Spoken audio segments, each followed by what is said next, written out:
Hello and welcome to the next video of Pantyhose Talk. As you can see from the picture in the background, today I'm going to be talking about the long-awaited Pantyhose book that I've been hyping up for a bit and finally able to get around.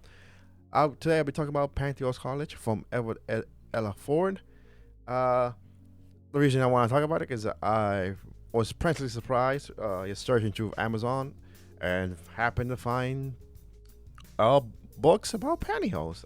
So yeah, and this is the first of many in LF4. LF4 has a series about this. This is the first, and this is styled in a diary format. Basically, our protagonist is basically reading her diary. Remember, because our protagonist Becky has a feet and pantyhose fetish, and she's basically recalling her days of self-discovery and the scenarios that went through it. This is a very short book, only 56 pages. It's Kindle only, so it is not sponsored by Amazon. Obviously, I'm not here to uh, promote Amazon. This is unfortunately the only way you can get this book is to Kindle. It's very cheap. Cost me 49 cents. Like like I said, 56 pages short. It proceeds. It has is a one prologue, 3 chapters, and an epilogue. And it basically detailing Becky's journey to self-discovery with 3 scenarios, one, some better than the other, and some of them always detailing pantyhose. Well, not all, but I'll get to that in a minute. The first scenario is when Becky, remember when it's basically Becky's first foray into expressing her fetish with somebody else. It's the old college professor scenario, pretty much. I'm pretty sure our we know this is a very stereotypical scenario. The college professor is hot, and the student. But the only difference is this college professor is wearing pantyhose, and the way it goes around, I guess, to that situation is that Becky, through Facebook, wishing to basically say happy birthday to her professor, mistakenly also writes, "Oh, and I love your feet." Basically, writing what she was thinking when she shouldn't have. She quickly panics. She deletes the message, and writes just "happy birthday," what she meant to write, and she goes. She just hopes nobody saw it. She goes into class the next day.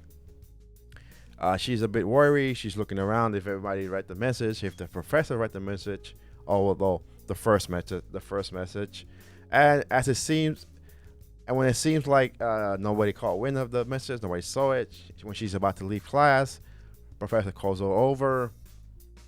Then her and the professor, they say, "How you doing, Becky?" La la la la.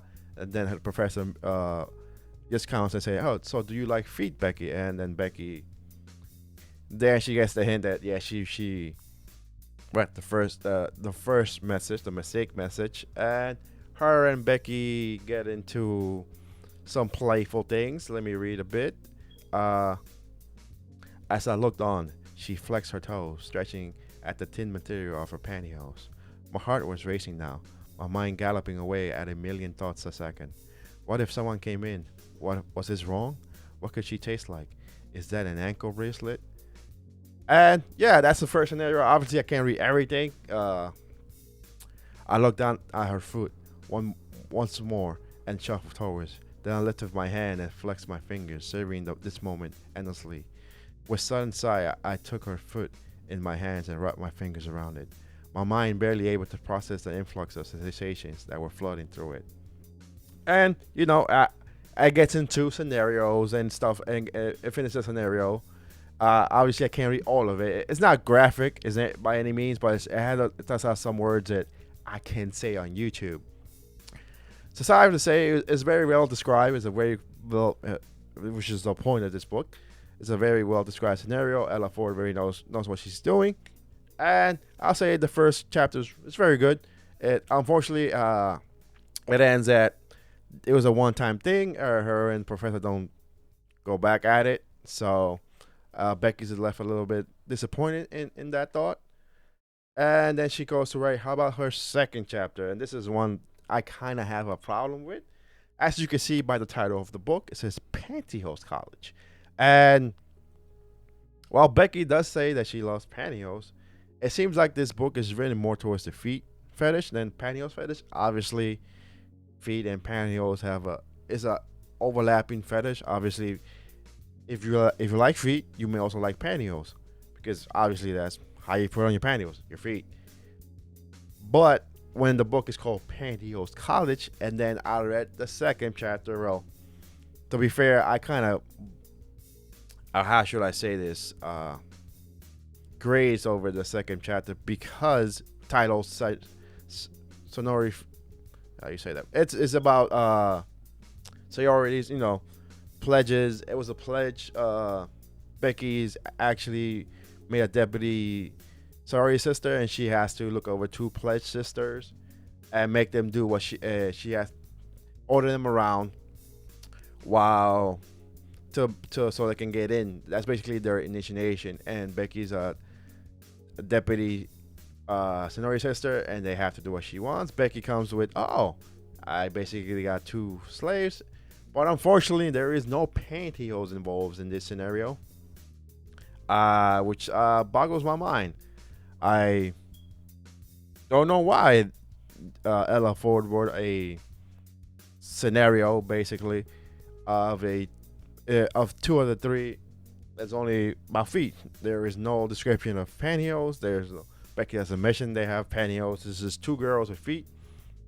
This one gets a little bit more heated, as in it's like again. This is not graphic. The description on the graphic and everything, but this one goes more definitely into the I say vulgar, but it's a bit more graphic than the first one. But no pantyhose. It's nowhere to be seen here, and that's why I'm baffled why in a book named Pantyhose College there's a scenario with no pantyhose in it.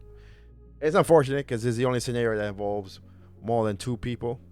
Like the first one is only two, and the last one, well, I'll get to it in a second, is also only two. This is both three, and but unfortunately, no pantyhose. So this kind of took me out of the. I was like wondering to myself, why was this here? But whatever.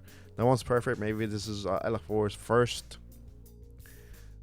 book. I don't know, and I personally think it was a mistake because by giving it the title Pantyhose College, you put up certain expectations.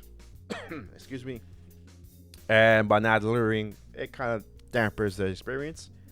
And the last scenario chapter before the epilogue is called Religious Studies. This is another classic scenario trope, or what you want to call it, where Becky has a new roommate who just happens to be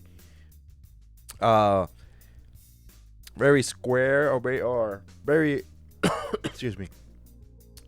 She's very Catholic. She's religious, so she's very plain.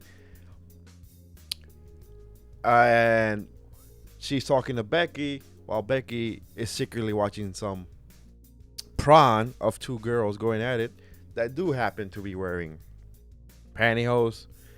And unfortunately for Becky, something happens where